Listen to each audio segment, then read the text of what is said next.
কমলা দেবী তার দুই ছেলে মদন এবং সুরেশকে নিয়ে মেদিনীপুর গ্রামে বাস করে। কমলা দেবী তার দুই ছেলের বিয়ের জন্য পাত্রীর সন্ধান করছিল, আর এরই মধ্যে কমলা দেবী দুই পাত্রীর সন্ধান পায়। তাই একদিন কমলা দেবী তার দুই ছেলেকে নিয়ে পাত্রী দেখতে চলে যায়। আপনাদের দুই মেয়েকেই আমার খুব পছন্দ হয়েছে। আমরা কোনোভাবেই এই বিয়েতে আর না করতে পারবো না, কারণ আপনার দুই মেয়ে তো আমার বাড়ির লক্ষ্মী হতে চলেছে, এটা আমি বুঝতেই পারছি। আর আপনার দুই মেয়েকে দেখে বোঝাই যাচ্ছে এরা দুজনেই খুবই সংস্কারী। আমার মধ্যবিত্ত পরিবারে গিয়ে আমার বাড়িটাকে আপনার দুই মেয়ে ঠিক সামলে নেবে। হ্যাঁ দিদি, আপনি একদম ঠিক বলেছেন। আমার দুই মেয়ে খুবই সংস্কারী। আপনি ওদেরকে যেভাবে রাখবেন ওরা তেমন ভাবেই থাকবে। সব পরিস্থিতির সঙ্গে ওরা কিন্তু লড়াই করতে পারে। হ্যাঁ হ্যাঁ, আমি এই বিয়েতে আর কোনো দেরি করতে চাই না। আমি যত তাড়াতাড়ি সম্ভব আপনার দুই মেয়েকে আমার বাড়ির বৌমা করে নিয়ে যেতে চাই, কারণ আমি এবার আমার বৌমার হাতেই আমার সংসারের সমস্ত দায়িত্ব দিতে চাই। আর আমি এবার শান্তিতে একদম নিশ্চিন্তে বাঁচতে চাই। কমলা দেবীর এই কথা শুনে তার দুই হবু বৌমা মালিনী এবং সোনালী লজ্জায় মাথা নত করে নেয়। এভাবেই দেখতে দেখতে তাদের দুই বোনের বিয়ে ঠিক হয়ে যায়। আর কিছুদিনের মধ্যে প্রচন্ড গরমে তাদের বিবাহ সম্পন্ন হয়। মদন এবং সুরেশ বিয়ের পর মালিনী এবং সোনালীকে নিয়ে বাড়িতে চলে যায়, কিন্তু তাদের বাড়িতে প্রচন্ড পরিমাণে গরম ছিল। এর ফলে সোনালী এবং মালিনী যখন দরজার সামনে দাঁড়িয়েছিল তখনই তারা বুঝতে পারে যে তাদের বাড়ির তুলনায় শ্বশুর বাড়িতে গরমের তীব্রতা অনেকটাই বেশি। এসো বৌমা, এবার ভেতরে এসো। আমি তোমাদের জন্য অনেকক্ষণ থেকে অপেক্ষা করছি। আমি তো শুধু ভাবছি কখন আমার দুই লক্ষ্মী বৌমা আসবে। আচ্ছা মা, বলছি আমরা কি আমাদের এই শাড়িগুলো চেঞ্জ করে আসতে পারি? আসলে এখানে আমাদের খুব গরম লাগছে। হ্যাঁ হ্যাঁ, সেটাই তো। আসলে আমাকে ক্ষমা করে দাও, আমারই আগে তোমাদের বলা দরকার ছিল। আমাদের বাড়িতে সত্যিই প্রচন্ড গরম। যাও যাও, তোমরা দুজনে শাড়ি পাল্টে এসো, তারপর না হয় বাকি সব নিয়মগুলো পালন করা হবে। যাও। শাশুড়ি মায়ের কথা মতো সোনালী এবং মালিনী নিজেদের রুমে গিয়ে জামা কাপড় চেঞ্জ করে এবং কিছুক্ষণ পর বাইরে বেরিয়ে আসে। আর তারা তাদের শাশুড়ি মায়ের উপস্থিতিতে সমস্ত নিয়মগুলো পালন করে। এভাবে সেদিন সমস্ত কিছু মিটিয়ে তারা দুজনে নিজেদের রুমে চলে যায়। কিন্তু নিজেদের ঘরে যাওয়ার পরও তারা কোনো মতে ঘুমাতে পারে না। অন্যদিকে তাদের শাশুড়ি মাও প্রত্যেকদিন রাত্রিবেলা এদিক ওদিক ঘুরতে থাকে, কারণ গরমের মধ্যে তাদের কারোরই ঘুম আসে না। তাদের বাড়িতে পাখা ছিল ঠিকই, কিন্তু পাখার হাওয়া ঠিকঠাক ভাবে গায়ে যেন লাগে না। তাই সোনালী সুরেশকে বলে, আচ্ছা সুরেশ, তুমি যখন বিয়ে করবে বলে ঠিক করেছিলে, তাহলে তুমি তোমার ঘরে একটা ভালো পাখা লাগাতে পারলে না? এত গরমে এই পাখায় কিভাবে ঘুমাবো বলো তো? আমার তো মোটেও ঘুম আসছে না। কি করি বলতো, আসলে বিয়ের পর তো আমাদেরকে মা শহরে যেতেই দিচ্ছিল না। আর শহরে না গেলে তুমি তো জানো আমাদের হাতে টাকা পয়সা থাকে না। শহরে থেকেই তো আমরা রোজগার করি, আর শহরে যাওয়া হয়নি বলে হাতে টাকা পয়সাও নেই। তাই বিয়েটা ছোটখাটোর মধ্যেই সারতে হলো। এই গরমে আবার এরকম পাখার হাওয়াতে ঘুমানো যায়? তুমি ঘুমাও, আমি চললাম। আরে না না, যেও না, মা দেখলে তোমাকে রাগ করবে। এত রাত্রেবেলা তুমি নতুন বৌমা বাইরে ঘোরাফেরা করলে মা কি ভাববে বলো তো? সুরেশের কোনো কথা না শুনে সোনালী নিজের রুম থেকে বাইরে চলে যায়। আর অন্যদিকে মালিনী এবং মদনের অবস্থাও ঠিক একই রকমের ছিল। তোমার মা যা ইচ্ছে ভাবুক, আমার তাতে কিছু যায় আসে না। এই পাখার হাওয়াতে আমি ঘুমাতে পারবো না। আমাদের বাড়িতে পাখাগুলো কত সুন্দর হাওয়া দিত, আর তোমাদের বাড়ির পাখাগুলো যেন চলতেই চায় না। আমার প্রচন্ড গরম লাগছে, আমি বাইরে যাচ্ছি। ঠিক আছে, তুমি যেটা ভালো বোঝো সেটাই করো, আমি তোমাকে আর কিচ্ছু বলবো না। মদনের কোনো কথা না শুনে মালিনী নিজের রুম থেকে বাইরে বেরিয়ে যায়। তখন মালিনী সোনালীকে দেখে চমকে ওঠে, আর সোনালীও মালিনীকে দেখে চমকে ওঠে। তখন তারা দুই বোন একে অপরের মনের কথাটা বুঝতে পারে, আর তারা তাদের শাশুড়ি মায়ের রুমে চলে যায়। মা দেখুন না, আমাদের রুমে তো কিছুতেই ঘুম আসছে না। এত গরম আমরা থাকতে পারছি না জানেন।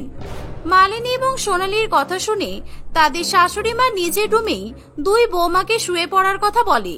তাই সোনালী এবং মালিনী তাদের শাশুড়ি মায়ের রুমে শুয়ে পড়ে, কিন্তু গরমের জন্য সেখানেও তারা কিছুতেই ঘুমাতে পারে না।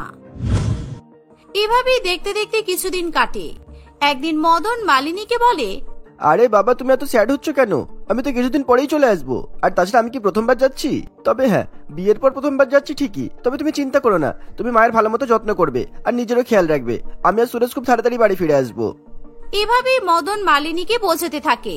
মালিনী এবং মদন নিজের রুমে এসব কথা বলছিল, আর অন্যদিকে সোনালী এবং সুরেশেরও ঠিক একই অবস্থা ছিল। সোনালী, আমি তোমাকে বলছি তো, তুমি চিন্তা করো না, আমি খুব তাড়াতাড়ি ফিরে আসবো। আচ্ছা এবার একটু হেসে দাও দেখি। আমি আসছি তাহলে। এভাবেই দেখতে দেখতে সুরেশ এবং মদনের শহরে যাওয়ার সময় চলে আসে। এভাবেই দুই ভাই তাদের স্ত্রীকে এবং মাকে বিদায় জানিয়ে শহরে চলে যায়। সেখানে থেকে বেশ কিছু মাস কাজ করে তারা রোজগার করতে থাকে, আর তারা তাদের মা এবং বউকে টাকা পাঠাতেও থাকে। এভাবেই দেখতে দেখতে 1 বছর কাটে।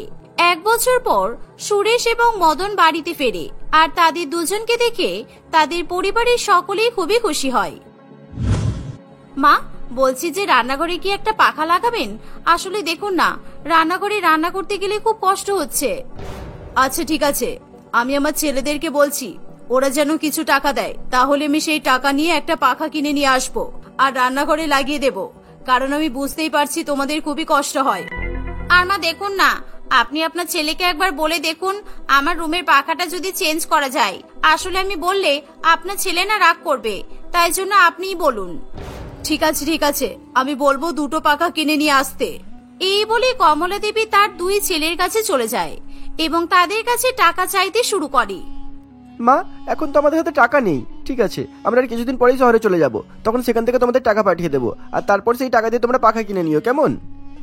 ও বাবা, তাহলে তোরা কবে শহরে যাবি আর কবে পাখা কিনবি? এদিকে আমার 2 বৌমা তো গরমের জন্য পুরোপুরি ঝলসে যাচ্ছে।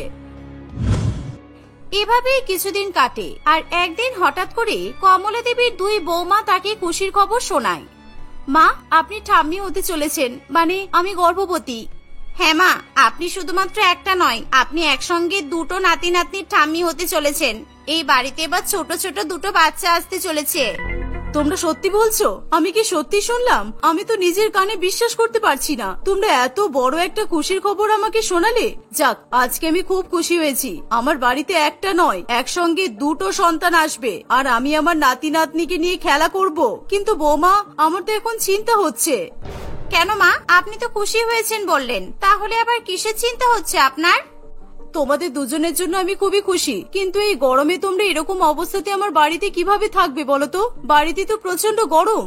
আপনি এখন আমাদের জন্য চিন্তা করবেন না, এখন তো আমরা আগের মতোই আছি। যখন আমাদের কষ্ট হবে তখন আমরা আপনাকে বলবো।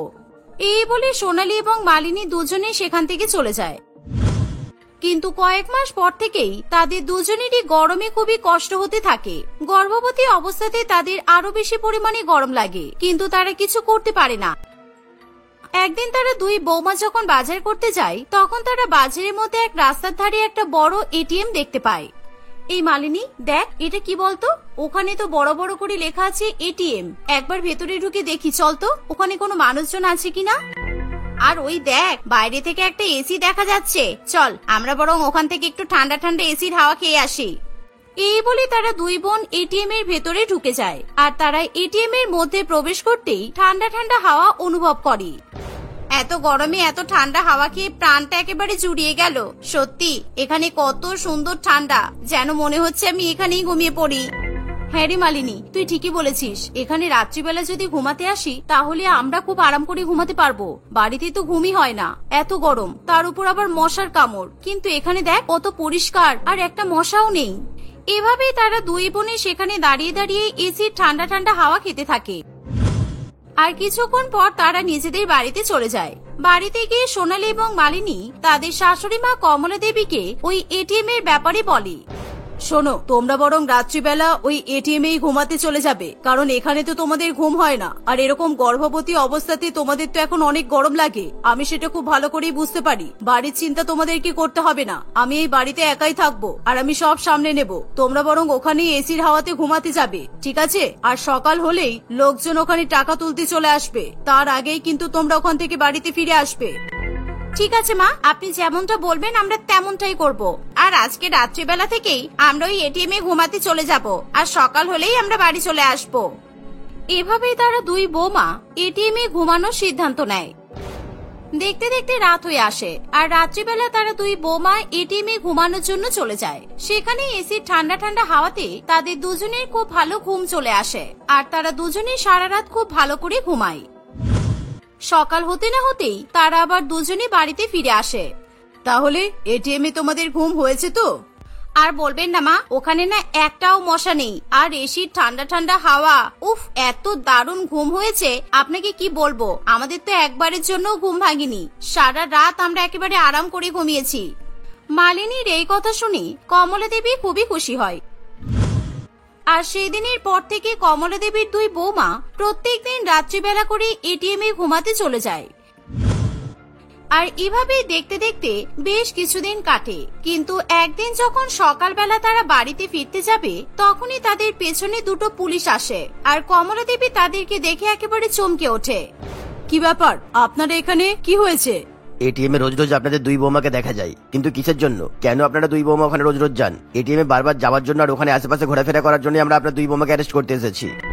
দেখুন ইন্সপেক্টর, আমার বৌমাদের যদি অ্যারেস্ট করার হয় তাহলে আমার পুরো কথাটা শুনে তবেই আপনি অ্যারেস্ট করবেন। আমার বৌমারা গর্ভবতী, আর এই গর্ভবতী অবস্থাতে ওরা বাড়িতে ঘুমাতে পারে না। আমাদের পাখার হাওয়া কিছুতেই গায়ে লাগে না, তাই আমি আমার দুই গর্ভবতী বৌমাকে এই বুদ্ধিটা দিয়েছিলাম। আর আপনাদের যদি অ্যারেস্ট করতেই হয় তাহলে আমাকে করুন, কারণ এই বুদ্ধিটা সম্পূর্ণ আমার ছিল, আমার বৌমাদের নয়। কমলা দেবীর এই কথা শুনে পুলিশ ইন্সপেক্টর সেখান থেকে চলে যায়। আর পরের দিন সেই পুলিশ ইন্সপেক্টর আবার তাদের বাড়িতে আসে। কি ব্যাপার, আপনি আবার এসেছেন কেন এখানে? আসলে আপনার এই দুঃখের কথা শুনে আমরা থাকতে পারলাম না, তাই আপনার জন্য গিফট নিয়ে এসেছি। আপনার দুই বৌমাকে আজ থেকে আর এটিএম এ ঘুমাতে যেতে হবে না। এটা হলো কুলার, আর এর মধ্যে থেকেই আপনার ঠান্ডা ঠান্ডা হাওয়া খেতে পারবেন। কমলা দেবী সেই গিফট দেখে প্রচন্ড পরিমাণে খুশি হয়। এভাবেই কমলা দেবী তার দুই বৌমাকে নিয়ে কুলারের হাওয়াতে বেশ আরাম করে ঘুমাতে থাকে। আর সেদিনের পর থেকে তার বৌমাদেরকে এটিএম এ গিয়ে ঘুমাতে হয় না। এভাবেই তারা সকলে হাসি খুশি দিন কাটাতে থাকে।